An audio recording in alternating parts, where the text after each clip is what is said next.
Right now, your body's held together by air pressure you never even think about. Strip that away, and everything falls apart in seconds.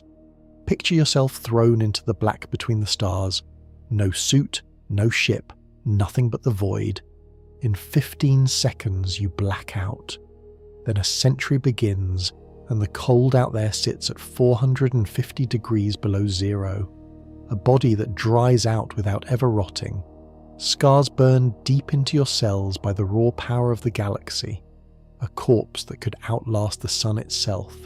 Space will freeze you, shred you, and preserve you all at the same time, until you become something no human was ever meant to be. If deep space pulls you in, hit that like and subscribe. It truly helps. Prepare yourself. We begin. 15 seconds. That is all the time you get before the lights go out. The moment your body hits the vacuum, the air rushes out of your lungs. It has to. Out there, the pressure is basically zero, and your lungs are full of gas that suddenly has nowhere to push back against. So it leaves fast, dragging a fog of moisture with it. Your chest empties in one violent gasp. Now your blood is the problem.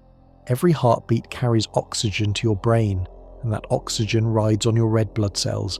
But your lungs are empty, so the fresh blood pumping up to your aid carries nothing useful. Your brain keeps burning through the tiny bit it already had. Here is the strange part. For those first few seconds, you stay awake. You could still see. You could still think. Astronauts who lived through vacuum accidents in test chambers on the ground remember the moment clearly. One technician in 1965 felt the spit on his tongue start to bubble before he passed out. He survived, and he told the story for years afterward. Inside your skull, the clock is running. Your brain has maybe 15 seconds of usable oxygen left, about the same time it takes to read this paragraph out loud. During those seconds, your vision starts to grey at the edges. Sounds fade, though there is almost nothing to hear anyway. Space is silent because sound needs air to travel, and there is no air. Your tongue feels cold and wet in a way that makes no sense, because moisture on it is boiling away and stealing heat as it goes. Your eyes sting. The soft tissue on the surface of your body, your lips, your gums, the film over your eyes, all of it begins to swell as the water inside tries to escape. Then the grey closes in. You lose consciousness. You do not feel it happen, the same way you never feel the exact moment you fall asleep. And this is the mercy of it. Everything that comes next, the swelling, the cold, the century of slow ruin, happens to a body that can no longer feel anything at all. The person is gone in a quarter of a minute. What is left is a machine winding down. But your heart does not know it is over. It keeps beating in the dark, pushing blood that carries no oxygen for another minute or two. Your cells keep asking for fuel that will never arrive. Deep in your tissues, chemistry that took millions of years to build starts running backward. People imagine death in space as a scream and a burst. The reality is quieter and far stranger. No explosion, no sound. Just a body drifting, going limp, with a brain that has already flickered off while the rest of it carries on for a little longer out of pure habit. 15 seconds to lose yourself. That is faster than a school bus takes to roll through a single stoplight. Yet losing consciousness is the easy part. Your body has not begun to face what the vacuum truly does to a thing made of water and pressure. Something is about to happen to your skin that most people get completely wrong, and it is the exact opposite of what the movies promised you. You will not pop. Let us kill that idea right now, because almost everyone believes it, and it never happens. The myth is simple. Take a body used to the squeeze of Earth's air, drop it into a place with no pressure at all, and it bursts like a balloon. It makes sense in your head. It is also wrong. Your skin is far tougher than a balloon, and it is doing a job you never gave it credit for. Think about what is holding you together. Your body sits under a blanket of air about 100 miles deep. That air presses on every inch of you, roughly 15 pounds on every square inch of skin. the weight of a bowling ball resting on a patch the size of a postage stamp. You do not feel it, because your insides push back with exactly the same force. The two pressures cancel out, and you go about your day never noticing the ocean of air on your shoulders. Take away the outside pressure and now your body pushes out with nothing shoving back.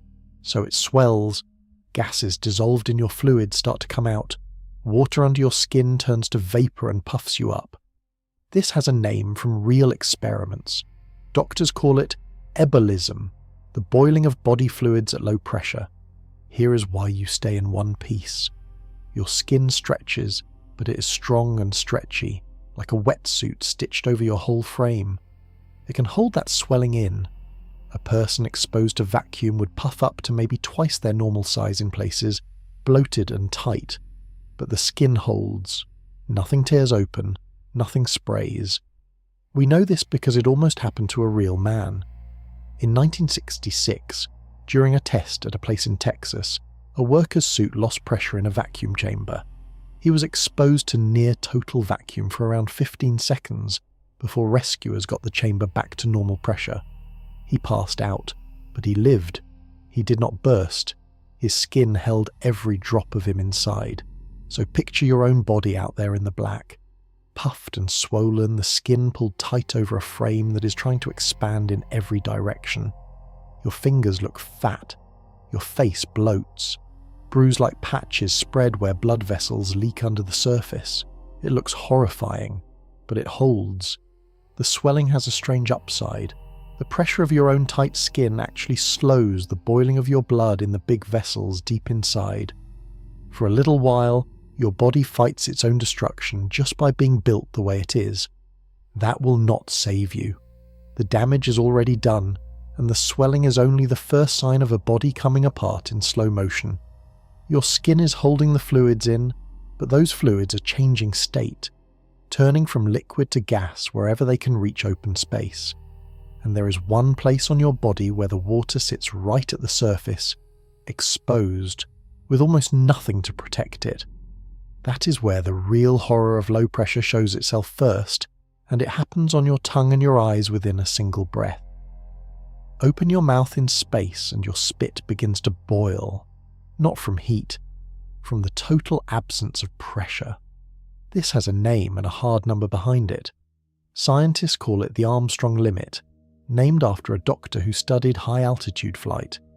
It marks the point where the pressure around you drops so low that water boils at the temperature of your own body, about 98 degrees. On Earth, water boils at 212 degrees, and you need a hot stove to get there. Climb high enough, or float into space, and water boils cold, no heat needed at all. Here is how that works. Boiling is not really about temperature, it is about pressure. Water turns to vapour when the push of the air above it gets weak enough to let the molecules fly free. At sea level, the heavy blanket of air keeps water pinned down as a liquid until you cook it. Take the blanket away, and the water leaps into gas even while it is cool. Your body is mostly water, and some of that water sits right out in the open. The film across your eyes, the wet lining of your mouth, the spit on your tongue. In space, all of it reaches the Armstrong limit instantly, because the pressure out there is not just low, it is nearly nothing. So the moisture on your tongue starts to fizz and bubble. The tears coating your eyes swell and froth. Any wet surface exposed to the void begins to boil away at body temperature, stealing a little heat as it goes, and leaving a cold, drying sting behind. The man in that Texas chamber accident felt exactly this. The last thing he remembered before blacking out was the water on his tongue starting to bubble. Picture it. A quiet fizzing at the front of your mouth like soda gone flat and wrong. Your lips grow tight and dry in an instant. The wet parts of you that always stayed wet every second of your whole life are turning to vapour and drifting off into the dark. This only touches the surface. The blood deep inside your veins is under the pressure of your own tissues, so it holds on longer. But anywhere your fluids meet open space, the boiling begins right away, and it does not stop until that moisture is gone. There is a reason engineers care so much about this exact line in the sky. The Armstrong limit sits around 60,000 feet up, roughly twice as high as a jet flies. Above it, no pressure suit means your body fluids boil, and a person cannot survive on lungs alone no matter how much oxygen you feed them. Pilots who climb past it without protection are already in a place that behaves like the edge of space. Now stack that on top of the swelling from the last moment. Your skin is puffed tight, your surface fluids are boiling off, and you have been conscious for only a handful of seconds. Every system in your body is failing in a different way at the same time. And yet none of these is the thing most likely to kill you first. The fastest death in space comes from a single instinct, the one thing your body screams at you to do the instant the air vanishes. Do it, and you are gone in seconds. Do not hold your breath. It sounds backward. In space, holding your breath is the quickest way to die, and your body will beg you to do it. Think about every time you've been underwater. What is the rule your brain learned? Hold the air in, keep the breath. Do not let it out until you reach the surface. That instinct saved you in the pool. In the vacuum of space, it turns your own lungs into a weapon. Here is why. On Earth, the air in your lungs pushes out, and the air around you pushes back with the same strength. Balanced. Take away the outside pressure, and the air trapped in your chest has nothing holding it in. It wants to expand, hard and fast. If your mouth is open, it rushes out and you are fine, in the sense that at least your lungs stay whole. Close your throat and hold that breath, and the expanding air has nowhere to go. It pushes against the delicate walls of your lungs. Your lungs are built from tissue thinner than a sheet of paper in places, folded into millions of tiny sacs. That tissue can tear. The trapped air rips through it, forces its way into your chest, and pushes into your bloodstream as bubbles.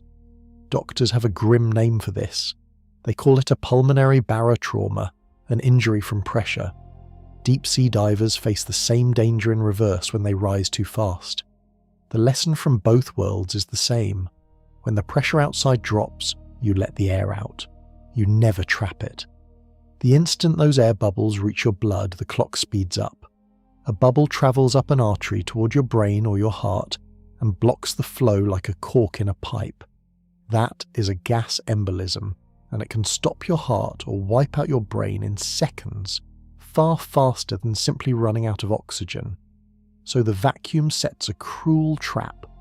The most natural thing in the world, sucking in a big breath and clamping it shut when danger hits, is the thing that kills you fastest. Every trained astronaut learns this before they ever leave the ground. If your suit fails, you exhale. You empty your lungs on purpose and let the vacuum take the air, because an empty lung cannot burst. Picture the difference. Keep your mouth open, and you black out in 15 seconds and last a minute or two before the real damage sets in. Clamp your breath in a panic, and you might be dead before 10 seconds pass, killed by an air bubble the size of a grain of rice lodged in the wrong vessel. This is the part that gets almost nobody in real life, because trained crews know the rule. But a person thrown into space with no training, running on pure instinct, would almost certainly do the exact wrong thing. Fear tells you to hold on. Physics rewards letting go. Now imagine you survive that first trap. Your lungs are empty, your surface fluids are boiling, your skin is swelling tight.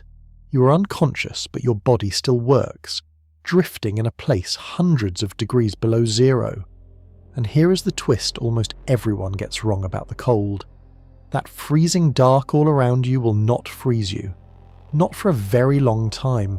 The reason why breaks every rule you think you know about being cold. The temperature out there sits at about 450 degrees below zero, and it will barely touch you for hours. That makes no sense until you learn how cold actually works. Everyone pictures the same thing. A body hits the freezing void and turns to ice in an instant, stiff and frosted like something pulled from a deep freezer. It is one of the biggest myths about space, and it is wrong for a beautiful reason. Cold is not a thing that reaches out and grabs you. Cold is just the absence of heat. To get cold, you have to lose your heat to something else. And here is the trick. Heat only moves in 3 ways: and space blocks two of them completely.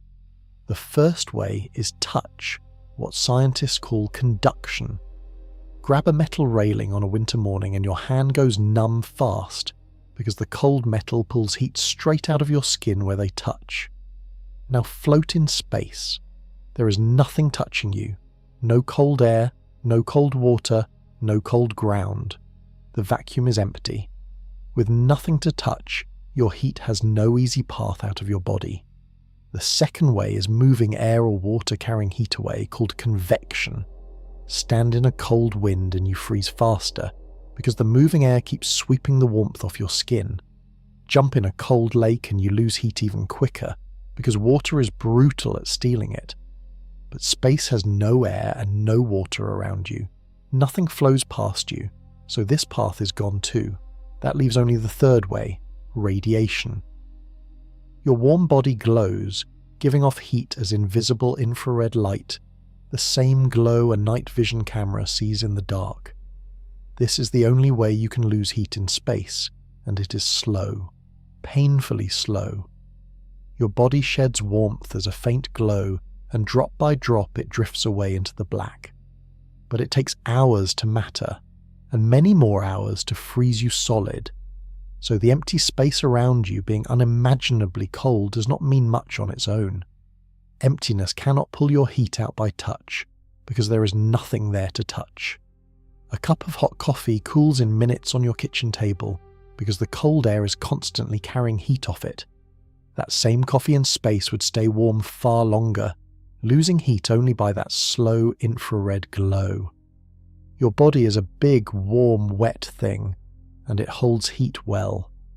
In the first minutes and hours in space, your bigger problem is the opposite of freezing. On the sunlit side, with no air to carry heat away, you could actually overheat where the raw sunlight hits you, while the shadowed side of your body slowly cools. This flips everything you thought you knew. The killer in space is the lack of air and pressure, working in seconds. The cold is a slow force that takes its time, creeping in over hours by that one thin path of infrared glow. But make no mistake, the cold does win in the end. Given enough hours, then days, that faint glow carries away enough heat to freeze you through and through. And the way your body finally loses the last of its warmth, right down to the core, is stranger and slower than any freezer on Earth could ever manage. Your body will take days to go cold, and it loses that heat one faint glow at a time, like a dying ember in a windless room. We just learned the vacuum cannot pull your heat out by touch, and there is no moving air to sweep it away. All you have left is radiation, that quiet infrared glow every warm thing gives off.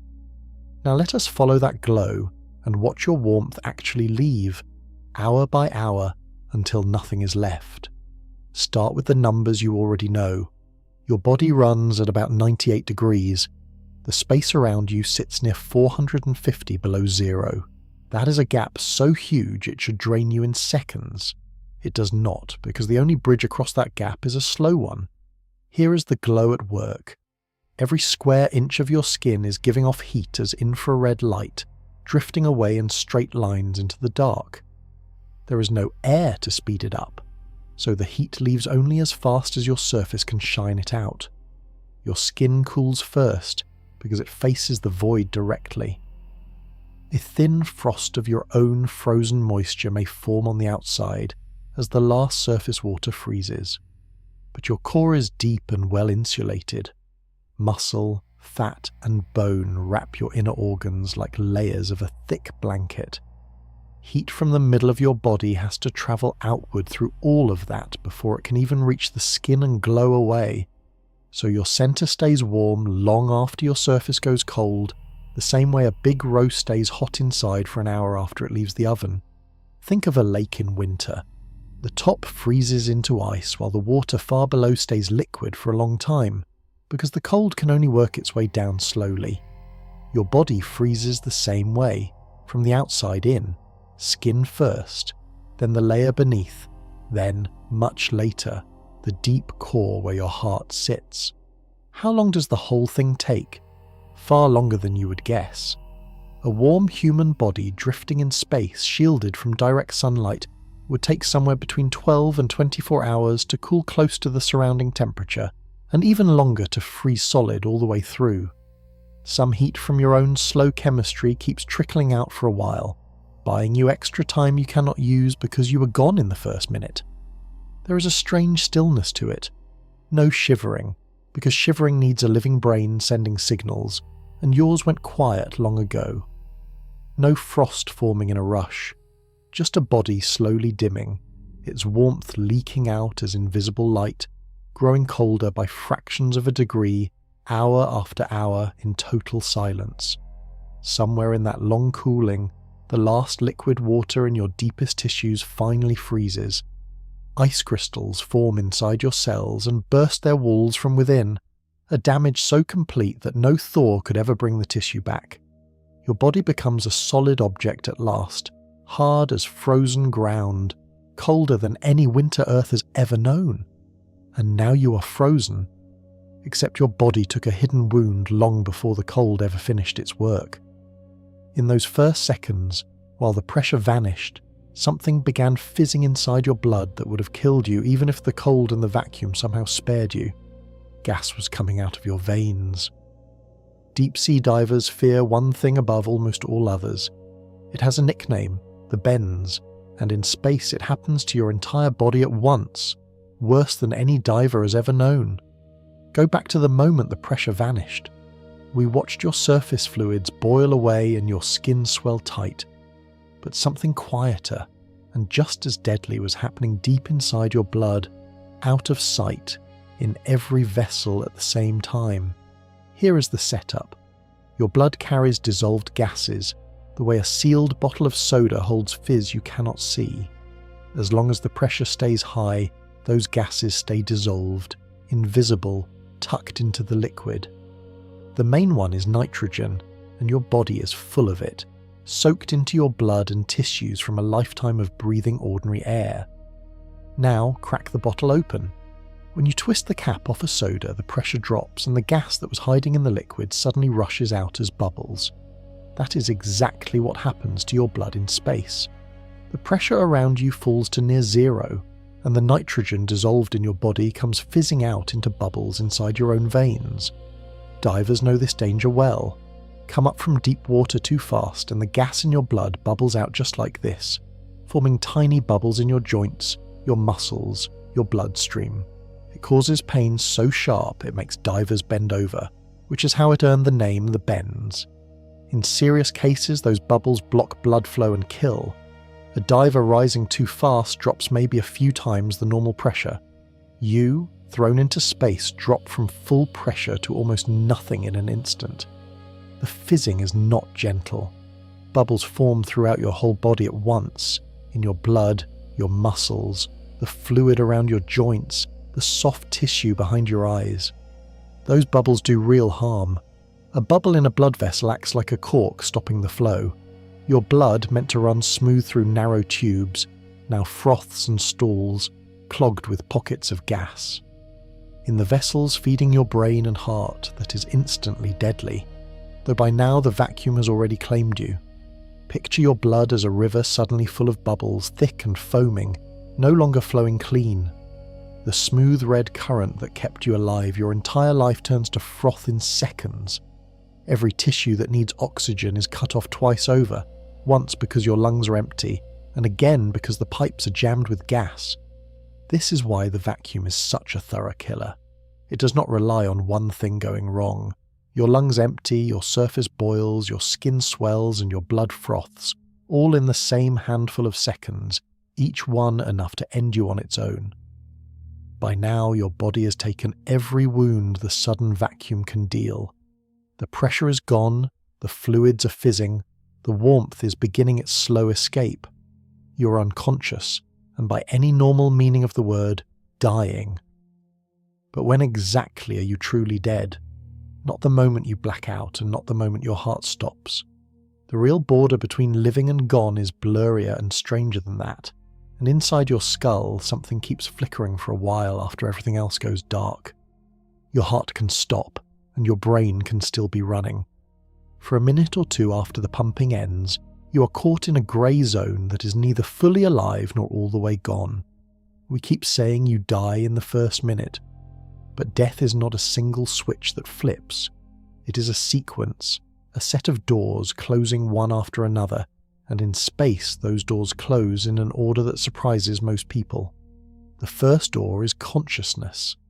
That shuts in about 15 seconds when your brain burns through the last oxygen it had stored. You black out. But blacking out is not death.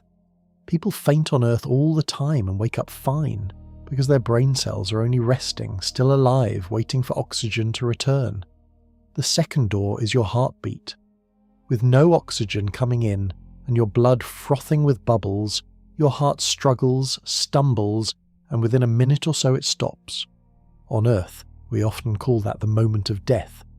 But your brain cells are not dead yet. They are starving, damaged, shutting down, but for a short window they still hold a flicker of activity. This is the eerie truth doctors have measured in dying patients. In the minutes after the heart stops, the brain does not go instantly dark. Scientists watching brain activity in the final moments have seen a surge, a last wave of signals, as if the brain fires off one final storm before the lights fully fail. What that surge feels like from the inside, no one can say for certain, because no one comes back from that far to tell it. So here is your true timeline in space. 15 seconds to lose awareness. About a minute more before your heart quits.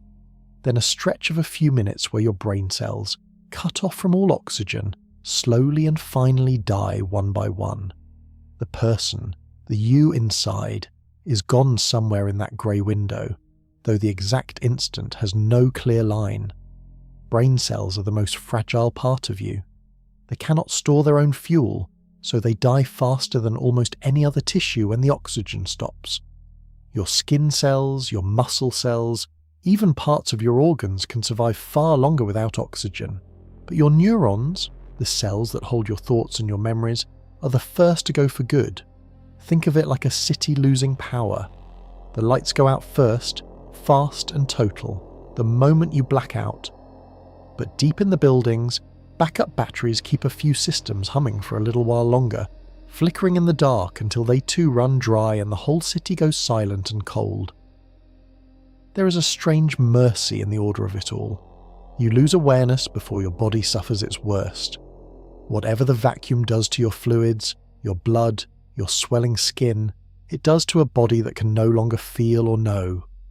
The person was gone in the first quarter minute.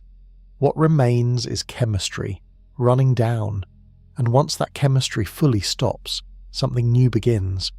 Your body is now a cooling, silent object in the void, and the vacuum turns its attention to a slower project.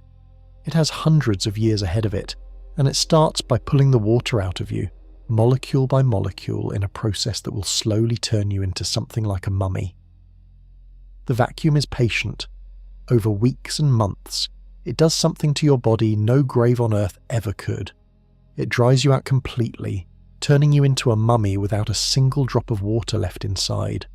Your body is mostly water, around 60% of your whole weight. That water is in your blood, your muscles, your organs, every cell. On Earth, that water stays put, sealed inside you. In space, the vacuum wants it, and slowly, relentlessly, it takes it. We saw the surface water boil off in the first seconds, but that was just the exposed film on your eyes and tongue. The deep water, locked in your tissues, leaves more slowly. Here is how. In the vacuum, any water that reaches your surface turns straight to vapour and drifts away. As the outer water leaves, water from deeper inside slowly works its way out to replace it, and it boils off too. Layer by layer, from the outside in, your body gives up its water to the void. This has a name you already know from your kitchen. It is freeze-drying, the exact same process that makes the astronaut ice cream and the dried fruit in a camping meal. Food scientists freeze the food, then put it in a vacuum, and the ice turns straight to vapour and leaves, pulling all the water out while the food stays cold. Your frozen body in space goes through the very same steps, just far slower and on a far larger scale. The result is a strange kind of preservation. As the water leaves, your tissues shrink and harden and darken. Your skin draws tight against your bones. Your features pull inward, hollow and leathery. You become dry, light, and stiff, closer to old leather than to living flesh. This is exactly how the mummies of ancient Egypt were made, by drying the body until no water was left for decay to use. Picture a grape slowly turning into a raisin. Same fruit, same shape roughly, but shrunken, wrinkled, and dry, all the water gone. Over months in space, your body follows that path. It does not rot. It does not fall apart. It dries into a hard, shrunken version of itself, a mummy floating in the dark. How long does it take? Weeks for the outer layers to dry, many months for the deep core to give up its last locked water. The exact time depends on whether sunlight reaches you, warming the ice and speeding the vapour along. But given a year or two, the drying would be near complete. What was once 60% water would be a dry, hard husk. There is something almost gentle about it, compared to what happens to a body on Earth. No swelling rot, no smell, no swarm of decay. Just a slow, clean drying, the vacuum quietly pulling the water molecule by molecule until nothing wet remains. And this dryness is the secret to how long you will last out there. A wet body rots because tiny living things feed on it. Take away the water, and you take away their food and their home. Your dried body becomes a place where decay simply cannot happen, which raises a haunting question. On Earth, a body left out is gone in months, eaten by bacteria and bugs and time. In space, with no water and no life around you, what is left to break you down at all? The answer is almost nothing, and it means your body could last a length of time that borders on the unbelievable. Nothing will rot you in space, not one bacterium, not one bug, not one speck of mould. The tiny armies that erase every dead thing on Earth simply cannot survive out there, and that changes everything about how long you last. Think about what happens to a body left in a forest on Earth. Within hours, bacteria already living inside the gut wake up and begin to feed. Insects arrive, drawn by the scent. Mold and microbes move in. Within weeks, soft tissue is gone. Within months, often only bone remains. Decay on Earth is fast because it is alive, an entire hidden world of tiny creatures whose whole job is breaking down the dead. Every one of those creatures needs the same handful of things. They need water to live in. They need warmth to stay active. Many need oxygen to breathe. Space offers none of it. No liquid water, because it all boiled and dried away. No warmth, because your body froze. No oxygen, because the vacuum is empty. The little armies of decay cannot even begin. Consider the bacteria that were already inside you when you died, the ones in your gut that would normally lead the charge. In space, they face the same vacuum you do. The lack of pressure and the deep cold shut them down. Some tough bacteria can survive space as hardened spores, sleeping and sealed, but sleeping spores do not eat. They cannot break your body down. They just wait, frozen, doing nothing. So the usual clock of decay never starts. Your body, dried and frozen, becomes a thing that time can barely touch. There is no process working to erase you.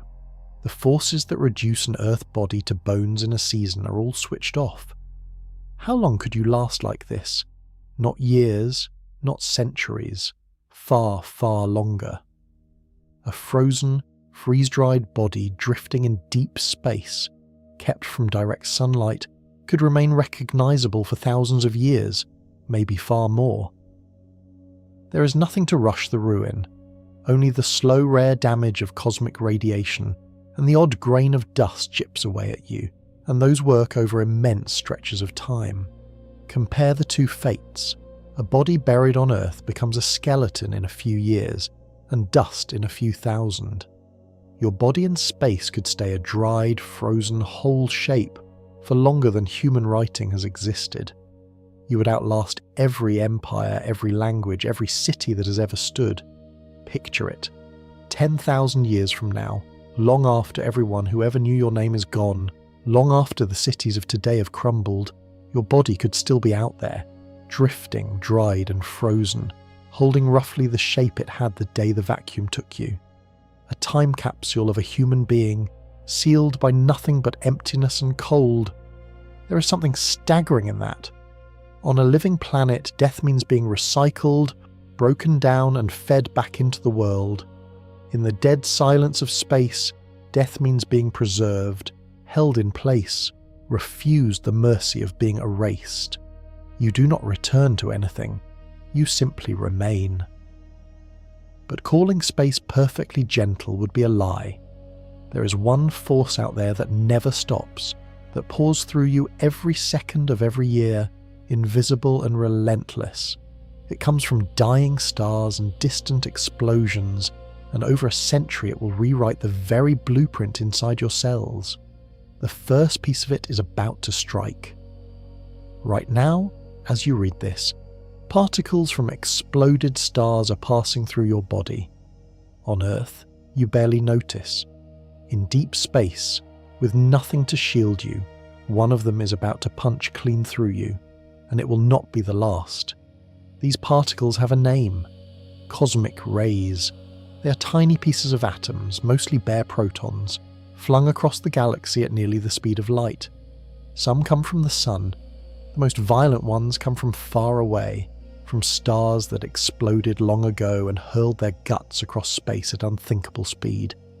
They have been racing through the dark for millions of years, and now one is aimed at you. On Earth, you are protected by two great shields you never think about. The first is our planet's magnetic field, an invisible force that wraps the whole Earth and bends most cosmic rays away, like a rock splitting a river. The second is the atmosphere, that 100-mile blanket of air that soaks up the particles that do get through. Between the two, only a gentle trickle ever reaches your body at sea level. Step into deep space, past the reach of Earth and its magnetic shield, and both protections are gone. Now the cosmic rays hit you full force, unblocked, at their true strength. And these are no gentle things. A single cosmic ray proton carries so much energy that it rips straight through solid matter, tearing a tunnel through anything in its path, including you. Follow one particle in. It slams into your frozen body at nearly the speed of light. It does not stop at the surface. It plows through your skin, through muscle, through bone if it is in the way, punching a microscopic tunnel as it goes. Along that path, it smashes into the atoms of your cells and knocks them apart, breaking the delicate machinery inside. One particle, one tiny tunnel of broken atoms. On its own, that damage is almost nothing, too small to see. But out in deep space, they never stop coming. They pour through you every second, from every direction, a steady, invisible rain of bullets so small that millions can pass through you and leave only pinprick trails of ruin. Here is a number to hold on to. An astronaut floating unprotected in deep space would be struck by cosmic ray particles passing through their body at a rate of thousands every second. Every second, thousands of tiny bullets, each one carving its own little tunnel of damage through your cells, and your body has no way to stop even one of them. Think of your body as a field of fresh snow, smooth and untouched. Now imagine invisible bullets raining down on it, each one punching a tiny hole.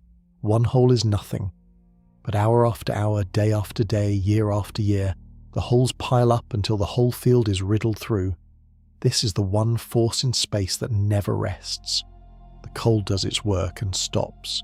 The drying finishes and ends. But the cosmic rays keep coming, second after second, for the entire 100 years and long beyond, quietly wrecking you at the scale of atoms. And these first particles, the fast-light protons, are only the gentlest of what space throws at you. Farther out in the galaxy's storm are heavier, meaner particles, whole iron atoms moving at savage speed. When one of those strikes you, it does something a simple proton never could. Some cosmic rays are not tiny protons. They are whole iron atoms, heavy and massive, screaming through space at nearly the speed of light. When one hits you, it does not punch a thin tunnel. It blasts a crater of destruction through your cells. We just met the light cosmic rays, the bare protons that pierce you like invisible needles. Now meet their monstrous cousins. Scattered through the galaxy's radiation are the nuclei of heavy atoms, iron chief among them, stripped bare and flung across space with staggering force. Scientists call them the heavy ions, and they are the most feared radiation in all of space travel. Here is why iron is so much worse than a proton. A proton is a single particle, small and light. An iron nucleus is 26 protons and 30 neutrons packed together, dozens of times heavier. Fling that heavy clump at nearly light speed and it carries enormous energy. When it strikes your body, it does not slip through cleanly, it bulldozes. Watch one iron particle hit. It enters your tissue and begins smashing everything near its path. Because it is so heavy, it knocks atoms aside in a wide swath, not a thin line.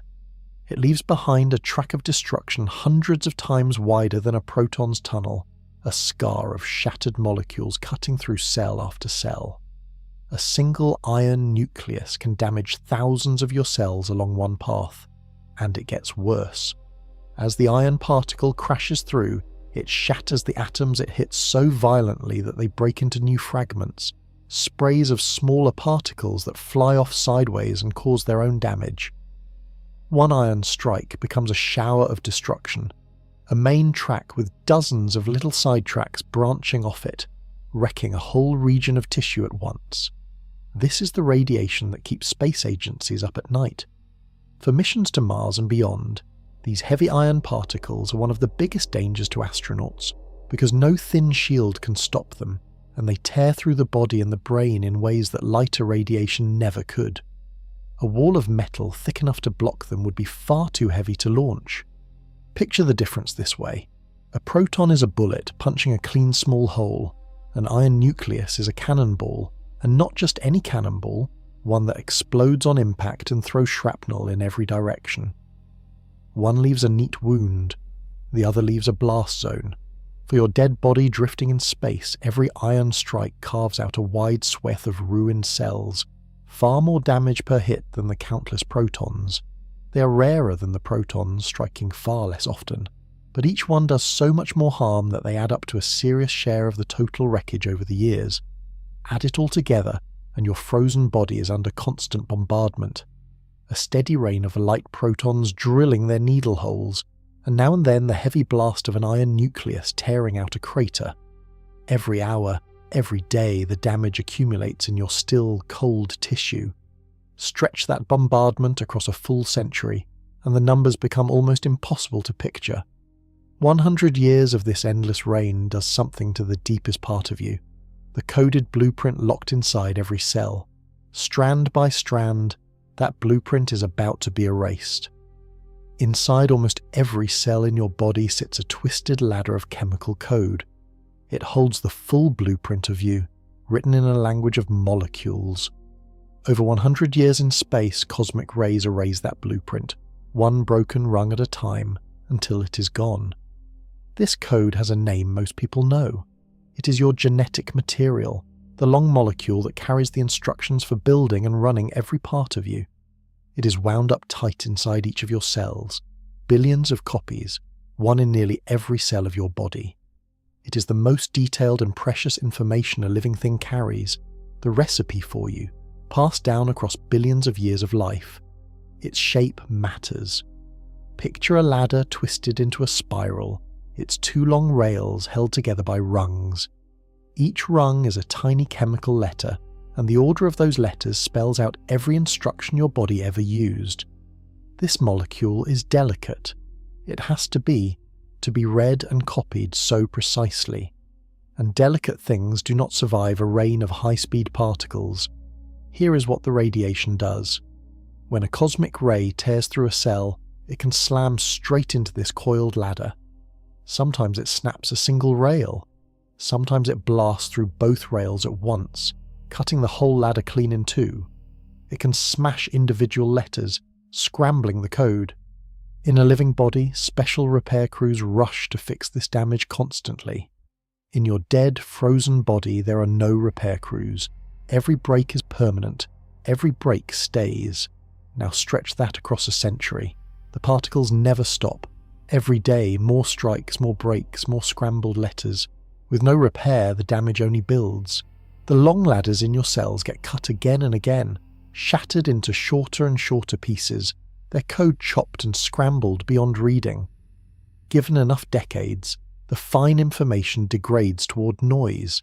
Think of it like a library where the books cannot be reprinted. On day one, every book is whole and readable. Then, at random, a word gets burned out of a page, then a sentence, then a whole paragraph. No one can repair them. 100 years later, the books are still on the shelves, but so many words are gone that the stories can no longer be read. That is what happens to the code inside you. There is a strange twist here. Your body is frozen, which actually slows some kinds of chemical decay. The molecules are held stiff and still, protected from the ordinary breakdown that heat and water would cause. So in one sense, the cold preserves your genetic code better than a warm grave on Earth would. But the cold cannot stop a cosmic ray.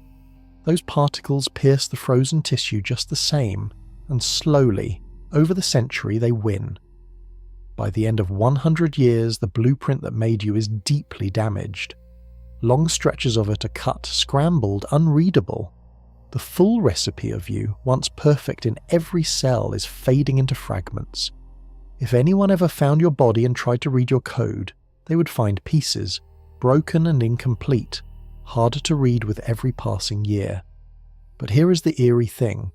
That very same radiation, while it erases your code, also leaves its own mark behind. Each heavy particle that tore through you carved a physical scar into your frozen flesh, a track that stays frozen in place. Your body becomes a record of every cosmic bullet that ever struck it. Every heavy particle that rips through your frozen body leaves a scar, a tiny, permanent track burned into your tissue, frozen in place forever. Over a century, your body becomes a fossil record of the radiation that struck it, readable like rings in a tree. This is one of the strangest things about a frozen body in space. On Earth, if something damages your tissue, the damage heals, or it rots away, or it blurs over time. In frozen space, nothing heals and nothing blurs. When a cosmic ray carves a track through you, that track stays exactly where it was made, held in place by the ice and cold, a permanent line of destruction. Scientists actually know these tracks are real, because they have found them in other frozen and solid things. When heavy cosmic ray particles pass through certain materials, they leave microscopic trails of damage that can be seen and counted under a microscope. Researchers have found these tracks in meteorites, in moon rocks, even in the helmets and gear of astronauts who spent time in space. Each track marks the path of one heavy particle. Your frozen body would collect these tracks the same way. Every iron nucleus that blasts through leaves its wide wrecked path preserved in your tissue. Every lighter particle leaves its thinner trail. Because your body never heals and never decays, these tracks pile up and stay, one on top of another, a growing tangle of frozen scars recording 100 years of bombardment. Here is the beautiful part. These tracks are not random noise. They are a record. Count them, measure them, and you could learn how long the body was in space and how strong the radiation was. The deeper and more numerous the tracks, the longer the exposure. Your body would carry its own timeline written in scars, a log of every year it drifted. Think of the rings inside a tree trunk. Cut a tree open and you can count its rings to learn its age and read in their spacing the good years and the hard years, the wet seasons and the droughts. Your frozen body would work the same way. Its layered tracks would tell the story of its journey, each scar a moment when the galaxy reached out and touched you. There is a haunting beauty in that idea. Your body, drifting dead and frozen, would slowly transform into a scientific record, a document written not in ink but in the paths of particles from exploded stars. Anyone who found you and knew how to read it could reconstruct where you had been and how long you had travelled just from the scars in your flesh, and these tracks would outlast almost everything else about you.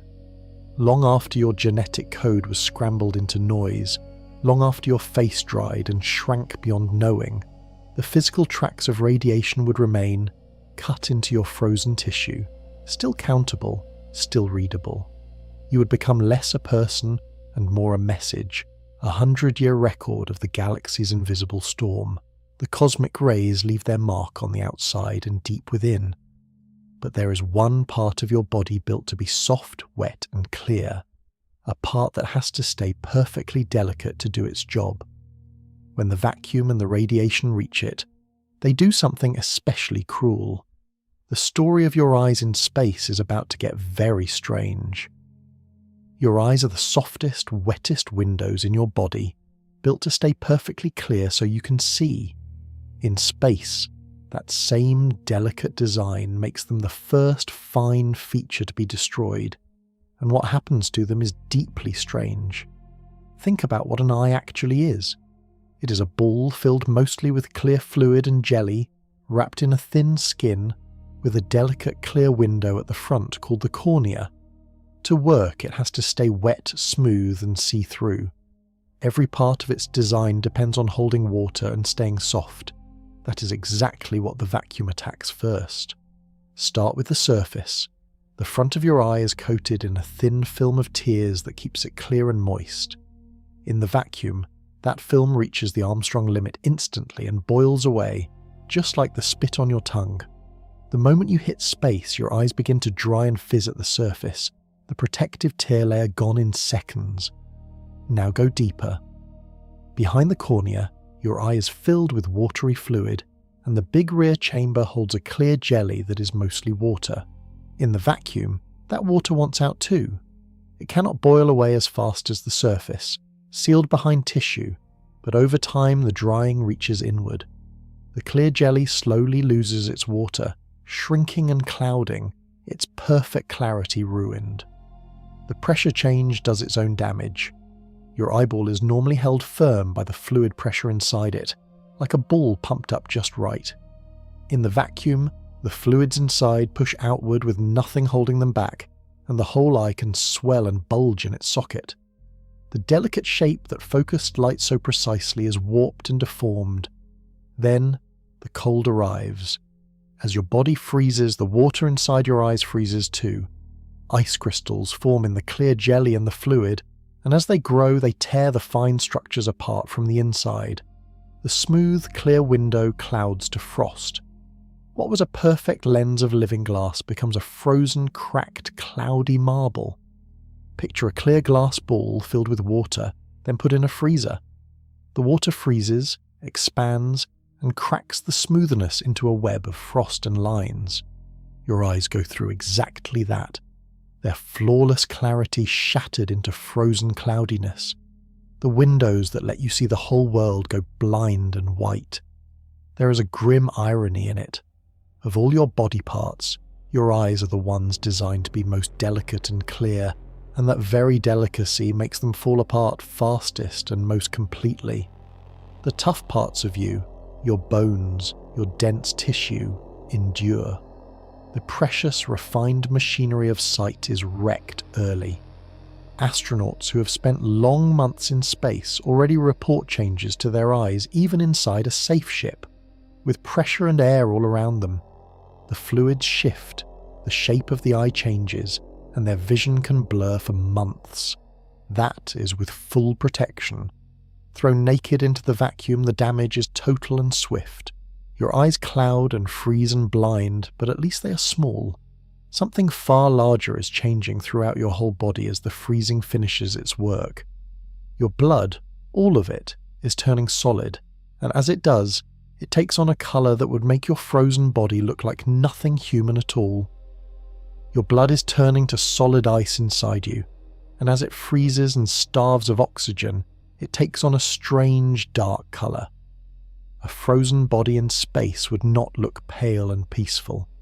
It would look like something from a nightmare, tinged deep blue and purple and black. We think of blood as bright red, the colour of life. That red comes from oxygen. When your blood is loaded with oxygen from your lungs, it glows a bright cherry red. When it gives up that oxygen to your tissues, it turns a darker, duller red, almost brick-coloured. The colour of your blood is a live readout of how much oxygen it carries. Now think about what happened to you in space. Your lungs emptied in the first seconds. No oxygen came in. Your blood, still circling for a minute or two, gave up every last bit of oxygen to your starving tissues and got none back. So your blood turned to its darkest shade, the deep, dull colour of blood with no oxygen left in it at all. You can see a hint of this on Earth. When a person cannot breathe, their lips and fingertips turn blue. Doctors call it cyanosis.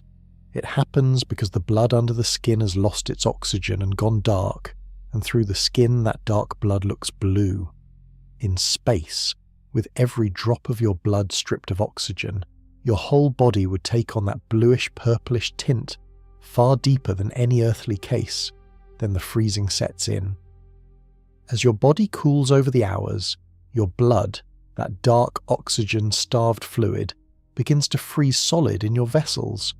Blood is mostly water, so it turns to ice like everything else, locking in place inside the veins and arteries that once carried it. Your circulatory system becomes a frozen tree of dark ice, branching through your whole body. Where that dark, frozen blood sits near the surface, it colours your skin from beneath.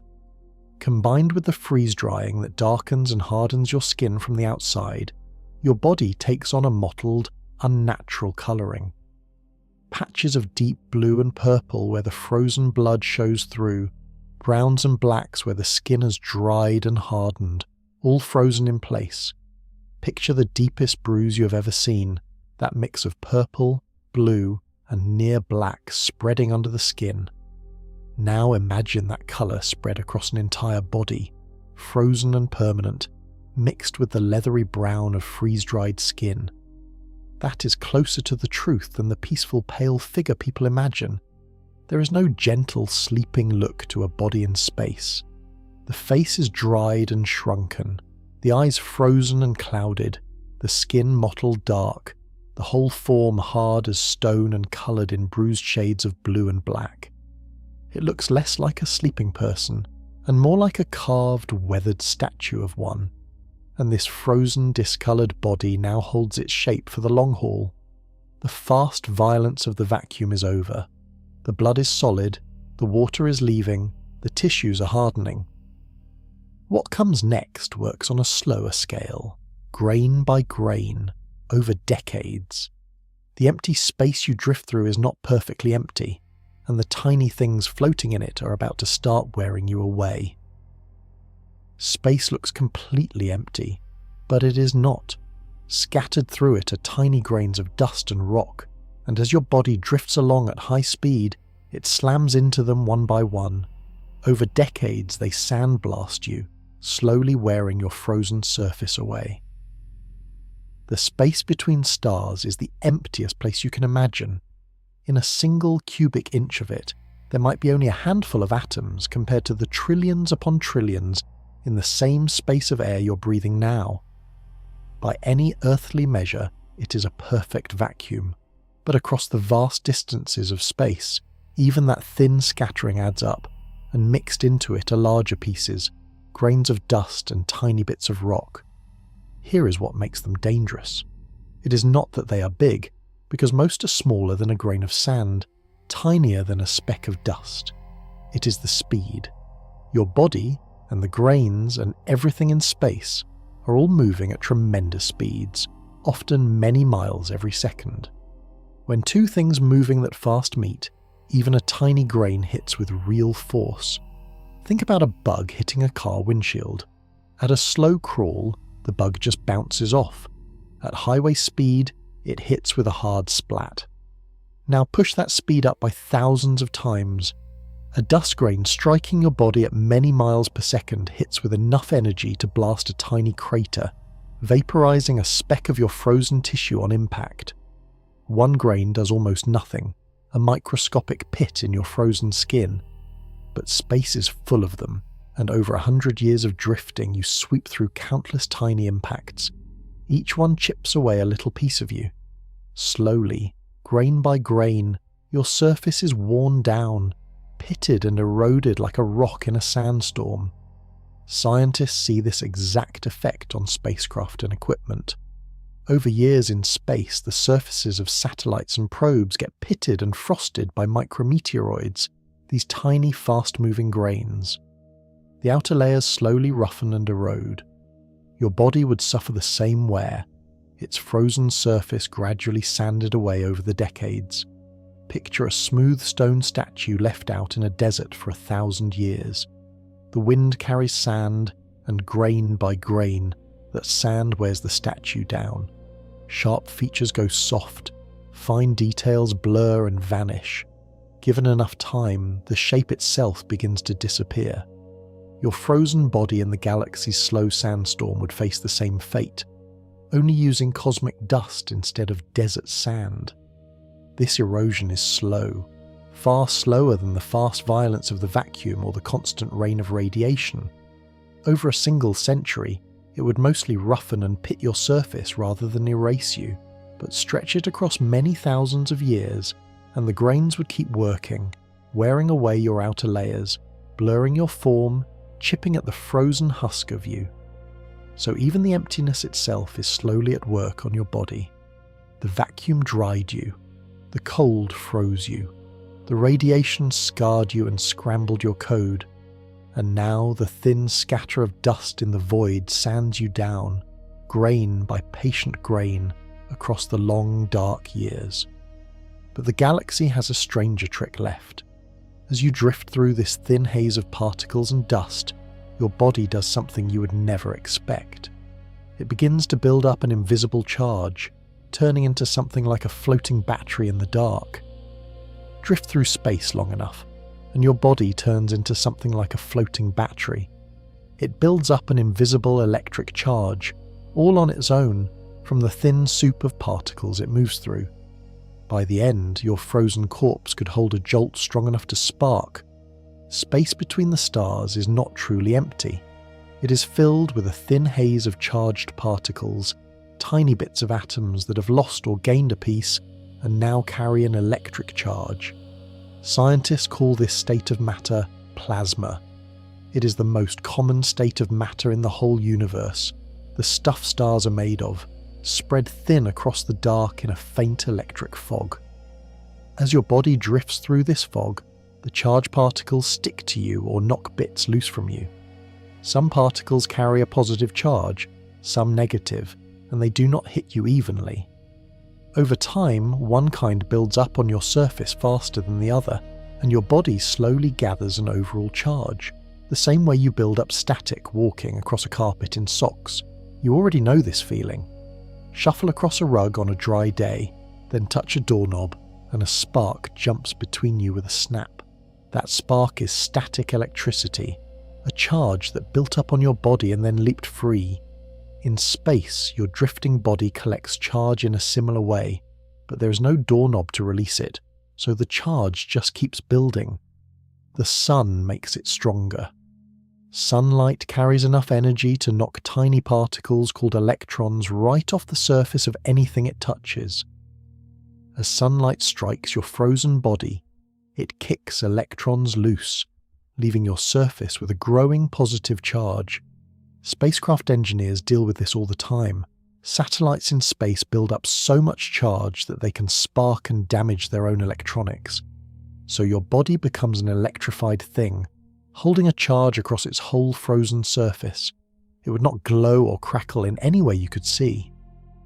The charge sits silent and invisible, a difference in electricity between you and the space around you, waiting with nowhere to go. Picture your body as a storm cloud drifting slowly through the dark. A storm cloud builds up a huge charge inside itself until it finally lets go in a bolt of lightning. Your body builds its charge the same way, though far weaker and far slower, gathering electricity from the thin plasma and the sunlight, holding it in silence. This charge does something subtle. It changes how dust grains behave near you. Charged dust in space can be pushed or pulled by electric forces, so your charged body might gently attract or repel the tiny grains around it. In a small way, you would shape the thin cloud of dust in your own immediate neighbourhood, a faint electric influence reaching out from your frozen form. None of this harms you further. You're long dead, frozen, and drying. But it adds one more strange layer to what you have become. You're no longer just a body. You're a charged object moving through a charged sea, part of the electric life of the galaxy itself, swept up in forces most people never even know are there. And that thin electric fog you drift through has more to it than charge. It has substance, a real if ghostly presence, a cold, thin gas that fills the space between every star. Understanding what that fog is made of reveals just how strange the emptiness you travel through truly is. The space between the stars is filled with a cold, thin fog. You cannot see it. You could barely measure it. But it is there, a ghostly gas spread through the entire galaxy, and your body drifts through it for 100 years, brushing against it the whole way. Scientists have a name for this fog. They call it the interstellar medium, which simply means the stuff in the space between the stars. It is the thinnest gas imaginable, mostly the lightest element there is, spread so sparsely that it makes the best vacuum on Earth look crowded. Yet it fills the vast space between every star in the galaxy, and there is so much of it, across such huge distances, that it adds up to an enormous amount of matter. Consider just how thin it is. In the air around you right now, a single breath holds more atoms than you could count in a lifetime. In the space between stars, you might find only a few atoms in a space the size of a sugar cube. If you scooped up a cube of interstellar space 1 mile on each side, you would gather only a tiny wisp of gas. It is almost nothing, stretched across almost everything. This fog comes in different flavours. In some regions, it is bitterly cold, hundreds of degrees below zero, a still and frozen haze. In other places, near hot stars, it glows and churns at thousands of degrees. Between the stars where your body drifts, it is mostly the cold kind, a thin, chilly gas barely above the coldest temperature the universe allows. As you drift, your body sweeps through this gas. At the speeds of space travel, even this near nothing pushes against you. A faint constant pressure on your leading surface, like the gentlest possible wind. It is far too weak to slow you in 100 years, or even to be felt if you were alive. But it is there, brushing you, atom by atom, the whole way. Think of walking through a room filled with the lightest mist you can imagine, so thin you cannot see it or feel it. Yet you know as you move that countless tiny droplets are meeting your skin. The interstellar medium is that mist made 1,000,000 times thinner, and your body passes through it for a century, touching an unimaginable number of its scattered atoms one at a time. This fog is where stars are born. When enough of this thin gas gathers together in one place, pulled in by gravity over millions of years, it can collapse and squeeze until a new star ignites at its heart. The same ghostly medium your dead body drifts through is the raw material of suns yet to come. You travel through a nursery of stars, thin and cold and waiting. There is something fitting in that. Your body, made of atoms that were themselves born inside ancient stars, now drifts through the very cloud from which new stars will one day form. The stuff of you passes through the stuff of stars to be, briefly sharing the same dark space, the same slow cosmic patience. You are moving through all of this mile after mile, year after year, which raises a simple question with an answer that stretches the mind. In 100 years of drifting through this fog at the speeds of space, just how far does your body actually travel? 100 years of drifting sounds like it should carry you a tremendous distance, and it does, by any human measure. Your body could travel billions of miles, but against the scale of space you would barely move at all. You would still be right next door, cosmically speaking. Let us put real numbers on it. Say your body is thrown out of a ship moving at the speed of a fast spacecraft around 25,000 miles per hour, the kind of speed it takes to leave Earth behind. Keep that speed for 100 years, and you would cover a distance so large it is hard to hold in your head, a journey of many billions of miles through the dark. That distance would take you far past the familiar planets. Billions of miles is enough to travel out beyond where Earth orbits, past the path of Mars, out through the gap where countless space rocks circle, and onward toward the giant outer worlds. In terms of our own solar system, you would cover serious ground, crossing from the inner region toward the cold and distant edge. But here is where the scale of space humbles everything. The distances between stars are so vast that even billions of miles is a tiny hop. The nearest star to our Sun sits about 25 trillion miles away. Trillion, not billion. To reach it at your drifting speed would take not 100 years, but well over 100,000 years. Your century-long journey covers less than 1,000th of the way to even the closest star. Try to picture that gap. Imagine the distance to the nearest star as the length of a football field, 100 yards from goal line to goal line. On that scale, your 100 years of drifting would carry you just a few inches off the starting line. You would set out on the great journey and, after a full century, still be standing almost exactly where you began, with the far goal line as impossibly distant as ever. This is the thing science fiction never quite prepares you for. Space is not just big. It is big in a way that breaks the meaning of the word. The planets feel far apart, and they are by human standards. But the stars are so much farther that the entire width of our solar system is a rounding error next to the distance to the next sun over. So your body, drifting for 100 years, would still be deep inside our own solar neighbourhood, or just beginning to leave its outer edge. You would be surrounded by the same sun's faint distant light, still loosely held in the region our star rules.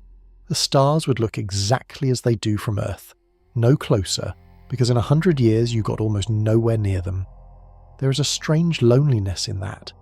You could travel farther than any living human ever has, cover billions of miles, and still be, in the grand map of the galaxy, essentially standing still. The dark is simply too wide to cross in anything close to a human lifetime, or even 100 of them. Which leads to a deeper question about your fate. Travelling billions of miles, would you actually escape the sun's grip and sail off into true interstellar space? Or would the sun's gravity, reaching out across all that distance, quietly bend your path and hold you, circling forever, unable to leave home? Here is a question with a surprising answer. After 100 years adrift, are you gone from the solar system for good, sailing off toward the stars? Or does the sun still hold you, pulling you into a slow orbit that circles it forever? The answer depends entirely on one thing: your speed. The sun's gravity does not stop at the planets. It reaches out across unimaginable distances, growing weaker with range but never fully letting go. Everything near the sun feels this pull, including your drifting body. Whether you escape or stay trapped comes down to whether you're moving fast enough to break free of that grip. There is a magic speed for this, and scientists call it escape velocity. It is the exact speed you need to break away from a gravity's hold and never fall back. Go slower than escape velocity, and gravity will eventually curve your path around and pull you into an orbit. Go faster, and you sail away forever, climbing out of the gravity well for good, never to return. For leaving the whole solar system from where Earth sits, that speed is roughly 94,000 miles per hour. That is the threshold. If your body is flung out faster than that, you are on a one-way trip to interstellar space, slowly climbing away from the sun until you cross into the true dark between the stars. If you are slower, the sun owns you. Now think about ordinary speeds. A body drifting from a normal spacecraft near Earth is probably moving far slower than that magic 94,000. In that case, you do not escape. The sun's gravity, patient and endless, curves your path over the years into a long looping orbit. You would circle the sun on a huge stretched out path, swinging far out into the cold, and then falling back toward the warmth again and again for as long as the sun exists. Picture a ball rolling up a hill. Give it a gentle push and it rolls partway up, slows, stops, and rolls back down. Give it a hard enough shove and it crests the top and rolls away down the far side, gone. Escaping the sun is the same. Below escape velocity, you roll partway up the hill of gravity and fall back into orbit. Above it, you crest the hill and leave forever. So most likely, unless you were flung out at tremendous speed, your 100-year journey is not a straight line into the stars. It is the beginning of a vast, slow orbit around the sun. You would become a new object circling our star, a frozen human body following a lonely path among the comets and distant, icy worlds. One more thing in the sun's endless family. There is something haunting in that picture. You might never leave home at all. You might spend not just 100 years, but millions of years looping around the same sun that warmed you in life, a frozen passenger on an orbit so wide that a single trip around takes longer than human history. Always leaving, never gone. To truly escape, to sail off toward another star, you would need that rare high speed, the kind only a powerful launch or a lucky gravitational slingshot could give. Few bodies get it. Most would stay, held in the sun's long embrace. Either way, orbiting or escaping, you're now a solid, frozen object in the deep cold. And that raises a question about the cold itself, about just how cold you truly get, and what such extreme cold does to something solid that was once soft, living flesh. We keep saying space is cold, hundreds of degrees below zero. But what does that kind of cold actually do to your body once it has fully set in? At these temperatures, flesh stops behaving like flesh. It becomes something harder, more brittle, and stranger than you would ever expect. First, the real temperature. Far from any star, in the deep between the stars, the background temperature of space sits at about 455 degrees below zero on the scale Americans use. That is the leftover chill of the whole universe, the coldest natural temperature there is, only a few degrees above the absolute limit where all heat vanishes entirely. Nothing can be colder than that limit anywhere in existence. Your body, given enough time away from sunlight, cools toward that deep chill. It would not quite reach the very bottom, because any faint starlight and the tiny warmth of the galaxy keep it a touch above the absolute floor. But it gets brutally, impossibly cold, far colder than anything found naturally on Earth, colder than the deepest Antarctic winter by hundreds of degrees. At that cold, the materials of your body change their very nature. Think about how things behave when frozen hard. A fresh flower is soft and bends in your hand. Dip it in liquid nitrogen, cold enough to freeze it solid in seconds, and it turns brittle as glass. Tap it, and it shatters into pieces like a dropped ornament. Your body, frozen far colder than that, becomes just as brittle. Your skin, your muscle, your organs, all of them freeze into hard, brittle solids. The soft, flexible tissue you lived in becomes stiff and glassy. A frozen finger at that temperature would not bend. Struck hard enough, it could snap or shatter rather than bruise. The whole warm, pliable nature of a living body is gone, replaced by something closer to frozen stone or brittle ceramic. Water is the key to it all. Your body is full of water, and water at these temperatures is not the ice you know from your freezer. It is far colder and far harder, frozen so completely that it behaves almost like rock.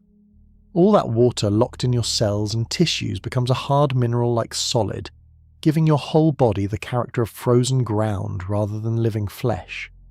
Picture the difference between a fresh grape and one frozen in liquid nitrogen. The fresh grape squishes softly between your fingers. The deep frozen one is hard as a marble and would crack like glass if you pressed it. Your entire body crosses that same line, from soft and yielding to hard and breakable, held rigid by cold beyond anything Earth can offer. This brittleness matters for your long journey. A soft body might survive small impacts by flexing and absorbing them. A brittle, frozen body does not flex. When those tiny dust grains strike you, or if you ever struck something larger, the frozen brittle tissue would chip, crack and flake rather than dent. Pieces could break away clean, snapping off into the dark. So the cold does more than freeze you. It transforms what you're made of, turning warm, soft flesh into a hard, brittle, glassy solid, a frozen sculpture of a person waiting in the dark. And within that frozen sculpture, one part of you resists the change longer and harder than any other, the strong framework that held you upright in life. Everything soft about you changes fast in space.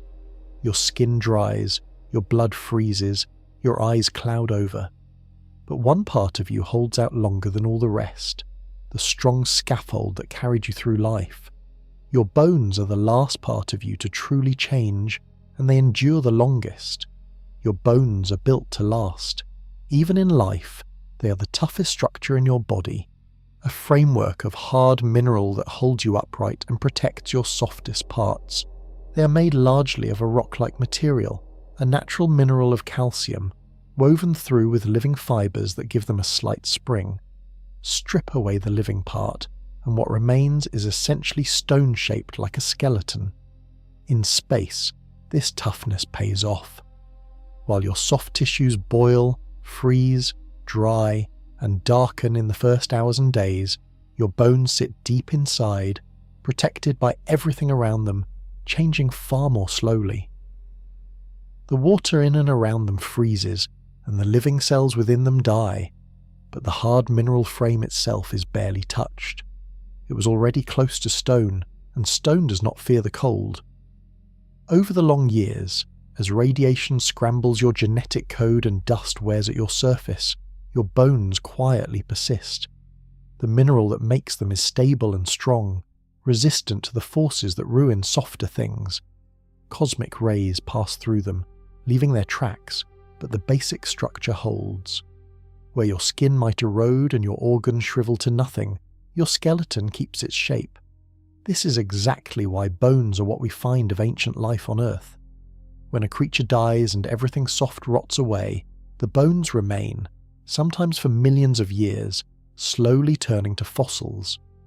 Bones are nature's record keepers, the part built to outlast the flesh.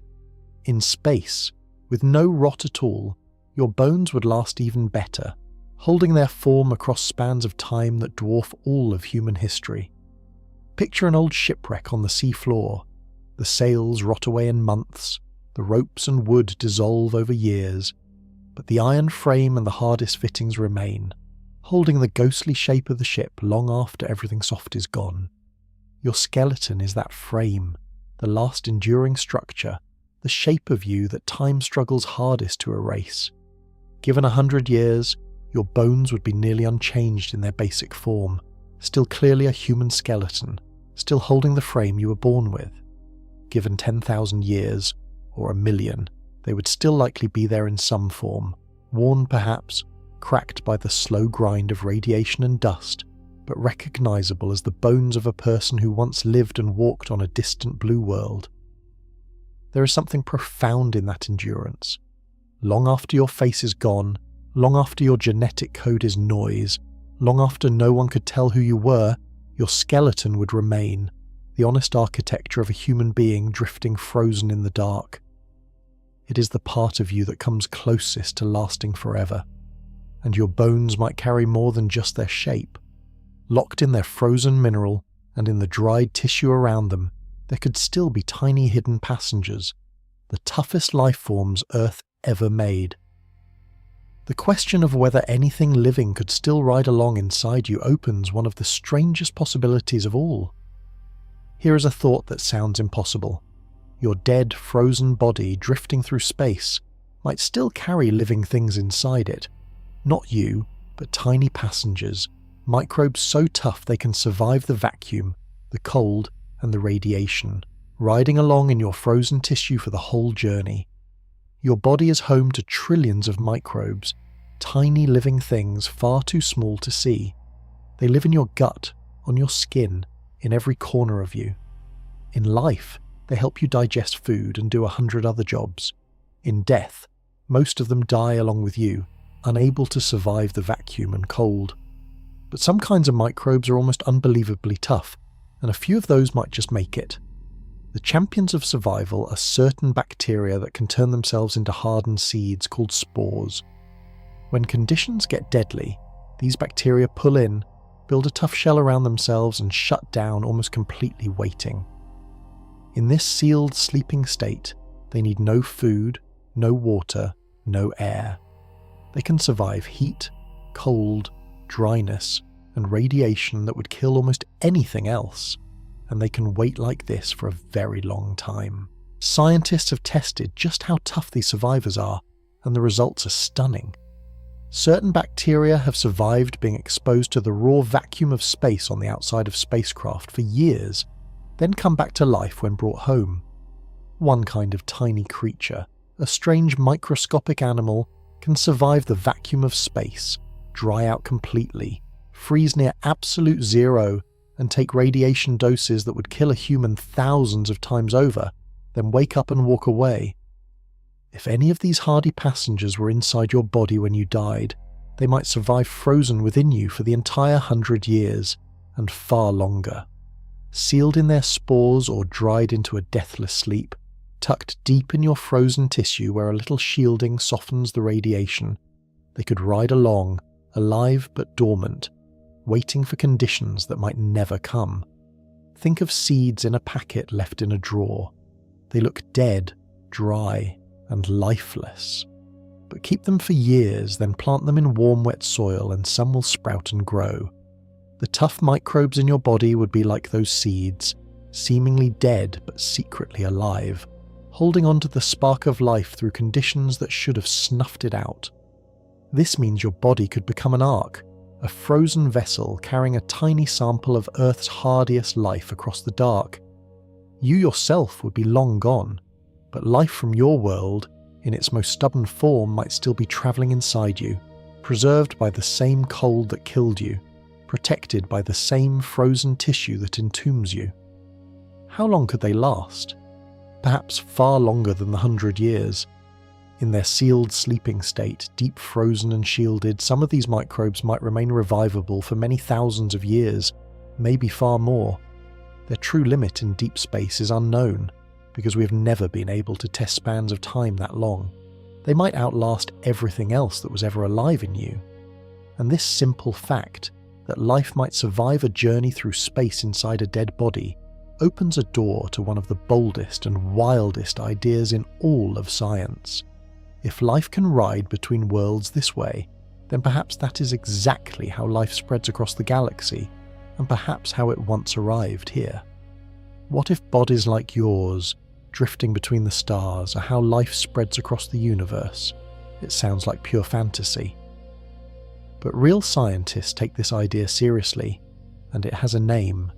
They call it panspermia, the notion that life can travel between worlds, carried through space, seeding new planets wherever it lands. The idea is simple and bold. Life does not have to start fresh on every world.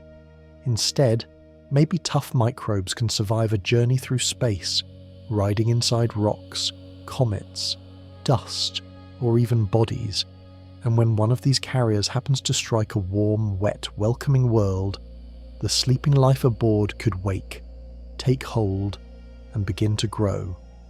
Life would spread from world to world like seeds blown on a cosmic wind. We have already seen the pieces that make this possible. Certain microbes can survive the vacuum, the cold, and the radiation of space in their sealed sleeping state. Rocks really do travel between worlds. We have found rocks on Earth that were blasted off the surface of Mars by ancient impacts, flew through space, and fell here. If microbes can survive the trip, they could ride such rocks from one world to another. Your body fits right into this picture. A frozen corpse carrying dormant microbes is just another possible carrier, another ark drifting through the dark. If, across millions of years, your orbiting body were ever to fall onto a young world with the right conditions, the tough microbes sleeping inside you might wake in that new warmth and water and begin to multiply.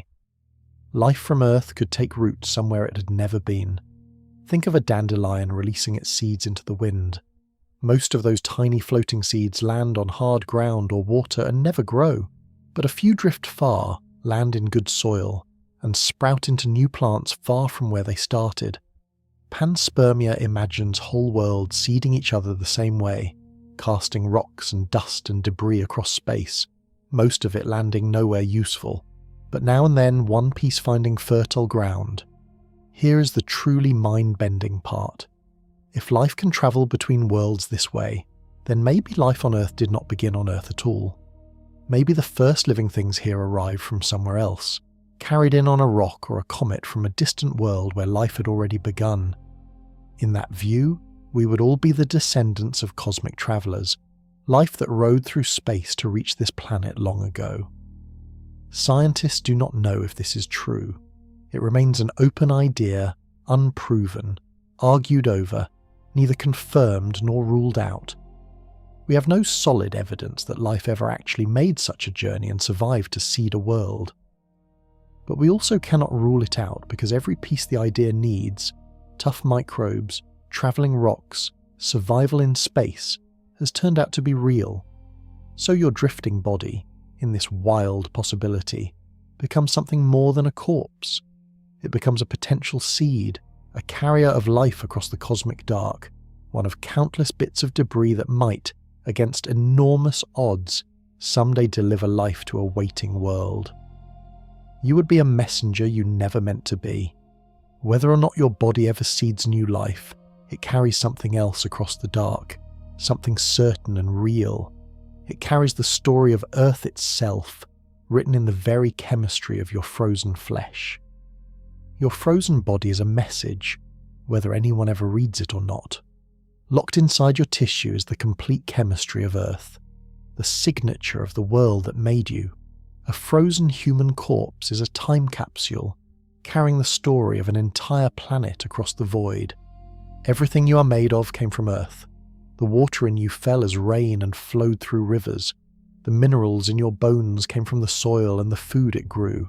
The very atoms of you were gathered from the air, the oceans, and the living things of one particular world. Your body is a sample of Earth, assembled into human shape, holding the chemical fingerprint of your home planet in every cell. That fingerprint is specific and revealing. The exact mix of elements in your body, the particular kinds of atoms and how they combine, reflects the conditions of Earth, its water, its air, its chemistry of life. A scientist studying your frozen body could read in it the makeup of the world you came from, the same way a geologist reads the history of a place in a single rock, and in space, that record is preserved with stunning fidelity. On Earth, a body breaks down and its chemistry scatters back into the world, mixing with everything else until the individual signature is lost. In the frozen vacuum, nothing scatters. Your chemistry stays locked exactly as it was, held in place by the cold, a pristine sample of Earth sealed for the ages. Think of a message in a bottle, sealed and thrown into the sea. The bottle protects the message from the water, and it can drift for years, even centuries, still readable when it finally washes ashore. Your frozen body is that bottle, and the message inside is the chemistry of Earth and of a human life, sealed by cold and vacuum, drifting through the cosmic sea for whoever or whatever might one day find it. The information runs deep. Your body would carry the chemical signs of the food you ate, the water you drank, even the air you breathed, all recorded in the makeup of your tissues. It would hold the molecules of life as Earth built them, the specific patterns that living things here use, patterns that might look very different from life that arose on another world if such life exists. There is a poignancy to this. A body that in life was a person, with a name and memories and a story, becomes in death a scientific document, a frozen record of a world and a way of being alive. Everything personal about you fades, but the deeper record, the fingerprint of Earth and of earthly life, endures in your frozen chemistry, waiting. This record would outlast almost everything humans ever built. Our cities will crumble, our books will turn to dust, our monuments will erode away. But your frozen body, drifting untouched in the deep cold, could carry the chemical story of Earth intact for tens of thousands of years, longer than any library, longer than any stone. Which leads to a haunting thought experiment. Suppose that someday, in the far future, some other intelligence found your frozen body drifting in the dark. What could they learn from it? The answer is astonishing, because your corpse would tell them almost everything about the world that made you. Imagine it. Far in the future, an alien scientist finds your frozen body drifting in the deep between the stars. They have never seen Earth. They know nothing of humans. Yet from your corpse alone, they could learn a staggering amount about your entire world. Your body would be a book about Earth, written in flesh and bone. Start with the obvious. Your shape and size would tell them what kind of creature you were. 2 arms, 2 legs, a head.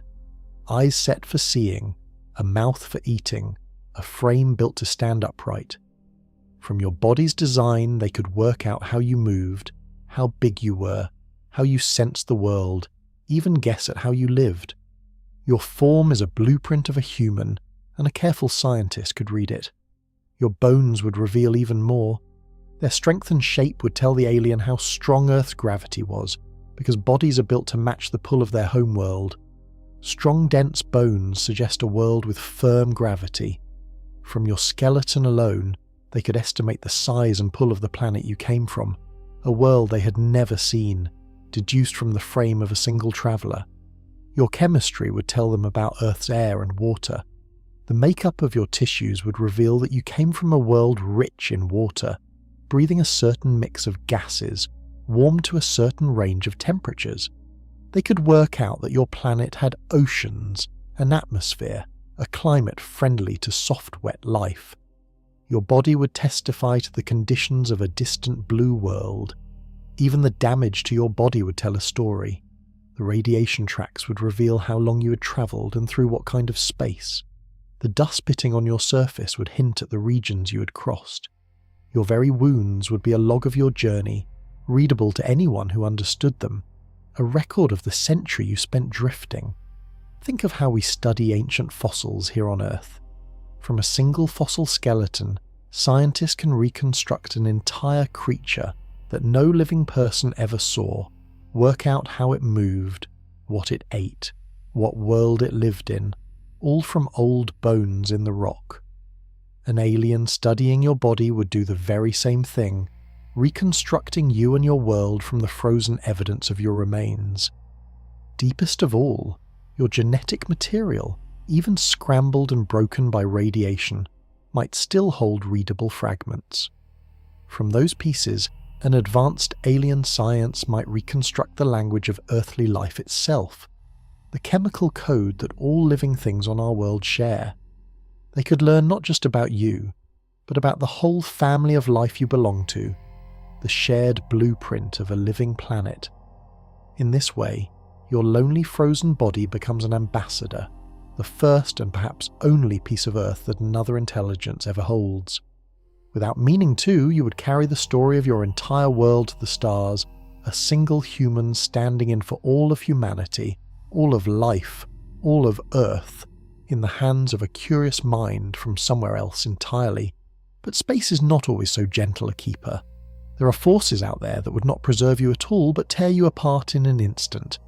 If your drifting path ever carried you too close to a star or a black hole, something violent and strange would happen to your frozen form. So far, space has preserved you, freezing and drying and holding your shape across the years. But the galaxy has forces that destroy rather than preserve. If your drifting body ever wandered too close to a star, or worse, a black hole, gravity itself would reach out and tear you apart, stretching you into a shape barely recognizable as human. The force behind this is gravity, but a special side of it. Gravity pulls harder the closer you get to a heavy object. That means when you get very near something massive, the part of you closest to it feels a much stronger pull than the part farthest away. That difference in pull, stretching between your near side and your far side, is what scientists call a tidal force. It tries to stretch you out, pulling your near end away from your far end. On Earth, this force is gentle, so weak you never feel it, though it is strong enough to raise the ocean tides, which is where it gets its name. Near a small star, it would be stronger. Near a dense, collapsed object, it becomes monstrous. And near a black hole, the most extreme object of all, it grows so powerful that it can rip anything apart. A black hole is the crushed remains of a dead giant star, so dense and its gravity so strong that not even light can escape it. Fall toward one, and the tidal force becomes unimaginable. The pull on your feet, if they were closer, would be so much stronger than the pull on your head that your body would be stretched out, pulled longer and longer, thinner and thinner, into a long strand. Scientists have a vivid name for this.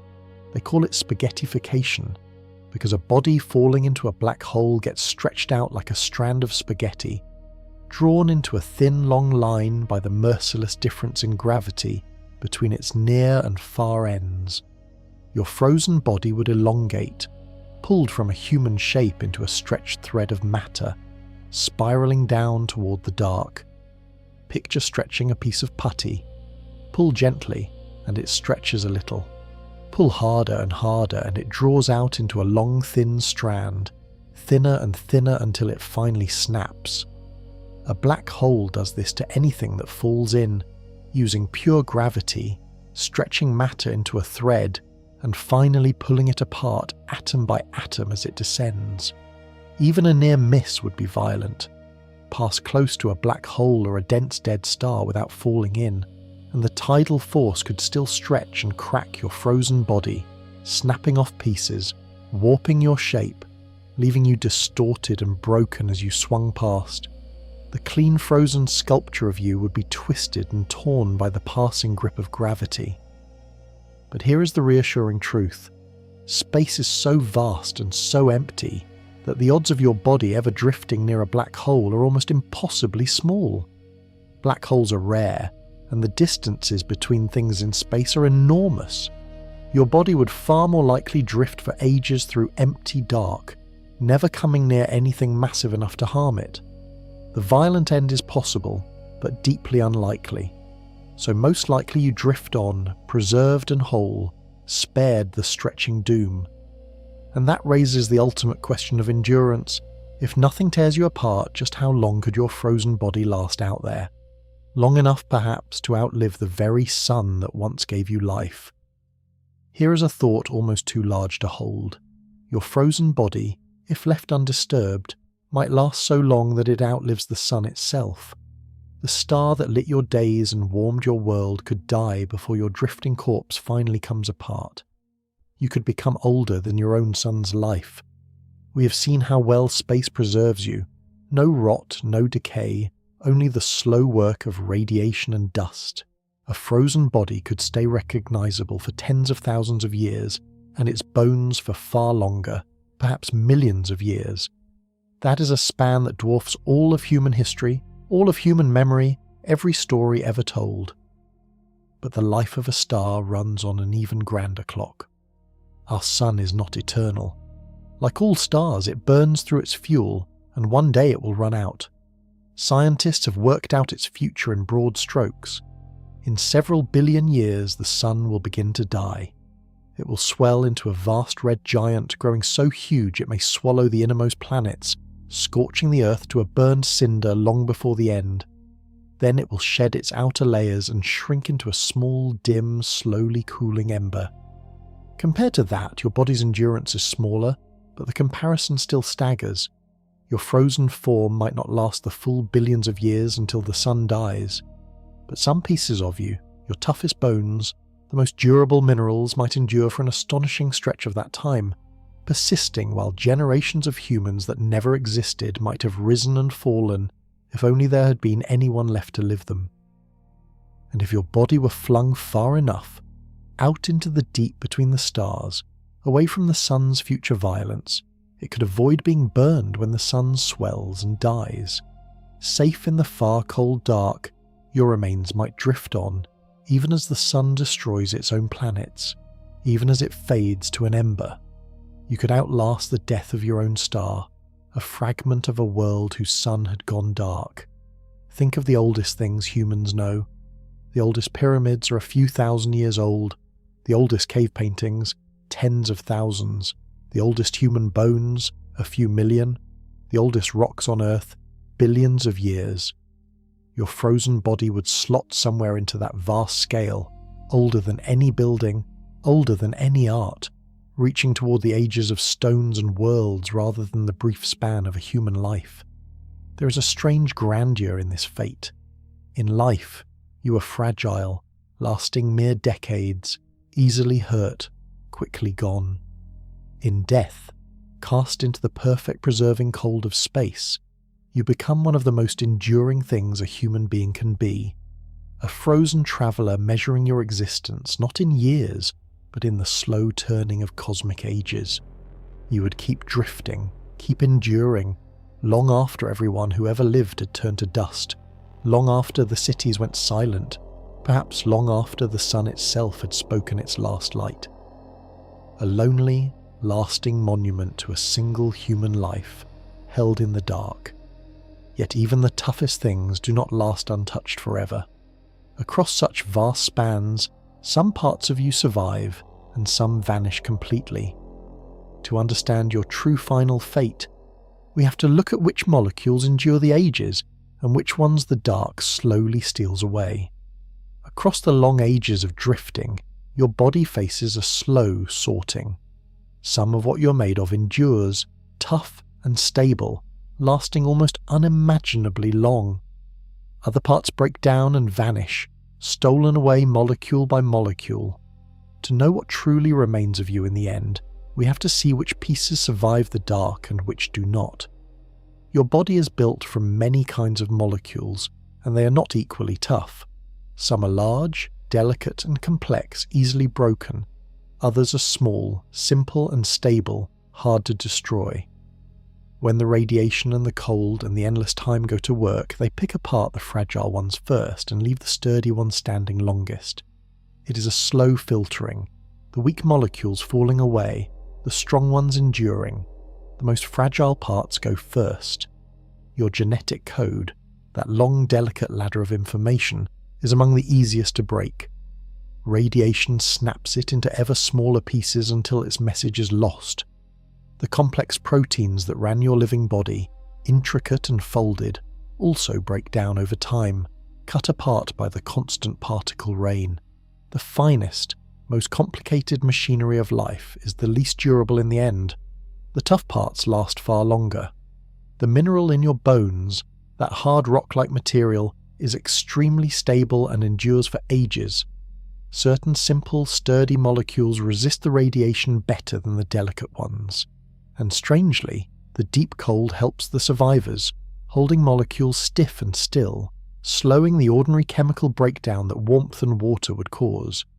The cold is cruel, but it is also a preservative. Think of a grand old house left abandoned for centuries.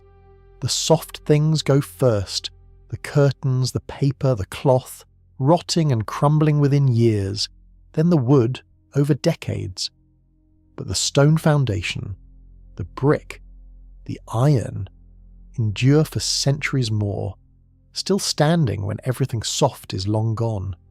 Your body breaks down the same way, the soft, delicate molecules vanishing first, the hard, stable ones lasting longest. So over the ages your body slowly simplifies. The complex, information-rich molecules that made you a living, thinking being fade into broken fragments, and then into nothing. What remains grows simpler, tougher, more mineral, less alive. You would slowly shift from being the frozen remains of a person toward being something more like a strange human-shaped rock, stripped down to your most enduring parts. Yet even as the fragile molecules vanish, they do not simply disappear from existence. They break into smaller pieces, and those pieces drift away into space, becoming part of the thin medium between the stars. The atoms that once built your delicate proteins scatter into the void, joining the raw material of the galaxy, perhaps one day to become part of a new star, a new world, a new living thing. There is a quiet poetry in that final sorting. The parts of you that were most alive, most complex, most you, are the first to dissolve back into the universe. The parts that were most like stone endure the longest. In the end, over ages beyond imagining, even your bones would slowly give way until you were fully returned to the scattered atoms you were always made from. That is the fate of a body without a suit, dead from the first minute. But there is one more scenario, darker and stranger than all of this. What if you were not dead? What if you were somehow alive out there, sealed in a suit, awake for 100 years? We have followed a dead body through 100 years in space, but imagine a far darker version. Suppose you were alive out there, sealed in a suit with endless air, awake and aware for a full century in the void. This is the cruelest scenario of all, because the body and the mind both break in ways almost too grim to picture. Start with the impossible needs. To live 100 years in space, you would need air, water and food the entire time, an unbroken supply for a century, with nothing failing, ever. No suit or ship could truly manage that. But set the impossibility aside and imagine it somehow worked, that you were kept breathing and fed, alive in your sealed shell, drifting through the dark for 100 years. What would it do to you? The radiation alone would wreck your living body. Awake and exposed to the deep space particle storm, with only a thin suit for shielding, you would absorb damage every second. Within days or weeks, radiation sickness would set in, making you ill, weak, and covered in failing tissue. Over months and years, the constant bombardment would ravage your body, causing cancers and breaking down your systems. A living body cannot shrug off what a frozen one simply absorbs. You would sicken and suffer in ways a corpse never feels. Then there is your body wasting away. In the weightlessness of space with nothing to push against, muscles shrink and bones grow thin and brittle. Astronauts who spend mere months in space return weakened, their bodies partly wasted, needing help to walk again. Stretch that across 100 years, and your body would waste to a frail, feeble shadow, barely able to move, ruined by a century without the pull of a world to work against. But the cruelest damage would be to your mind. Humans are not built for total isolation. We need company. We need the sight of other faces. We need the world around us. Alone in a suit in the endless dark, with no one to talk to and nothing to see, but stars that never change, the human mind would begin to come apart. Isolation. This deep breaks people. The mind, starved of others and of change, would slide toward madness. Think of the deepest loneliness you have ever felt, a single night truly alone. Now stretch that across 100 years, with no end in sight, no other voice, no touch, no change, only the silent dark and your own thoughts echoing endlessly. No mind could hold together through that. Long before your body failed, your sense of self would fray and unravel in the crushing solitude. Time itself would become a kind of torture. With no days and nights, no seasons, no events, just the same unchanging dark year after year, your sense of time would dissolve. Hours, days, and years would blur into one endless grey moment. You would lose track of how long you had drifted, trapped in a present that never moved. A waking dream with no way out. This is why being alive out there would be far worse than being dead. The dead body feels nothing, suffers nothing, simply drifts and endures. The living mind would suffer every second, breaking slowly across a century of dark. Death in the first minute, cruel as it is a mercy next to 100 years of conscious drifting. So the quiet corpse has the better fate. But let us return to that corpse and add up one hard number. Across 100 years, Exactly how much radiation would soak into your body? The total is almost beyond belief. Let us put a hard number on the invisible storm. Across 100 years in deep space, how much radiation would actually soak into your body? The total is staggering, so far beyond what a living person could survive that it is measured in thousands of lethal doses, an ocean of radiation poured into your frozen form. First, understand what a lethal dose means. Radiation is measured in units that capture how much energy it dumps into your body.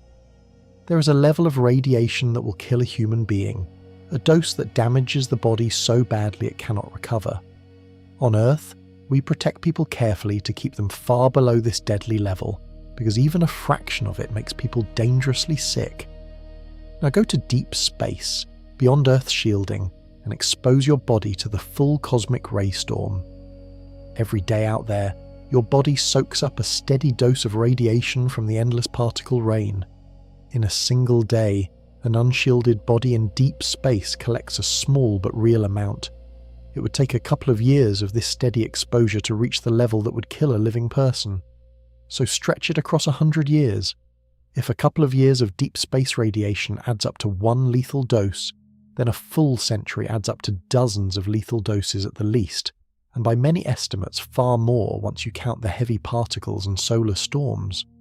Your body would absorb enough radiation to kill a person many times over, soaked in a level of exposure no living thing could endure even briefly. Picture pouring water into a cup that holds exactly one glassful before it overflows and the person dies. One lethal dose fills the cup. In deep space over 100 years, you would not just fill the cup. You would pour dozens of glasses worth of radiation into it, an overwhelming flood, far more than enough to end a life many times, poured relentlessly across the century.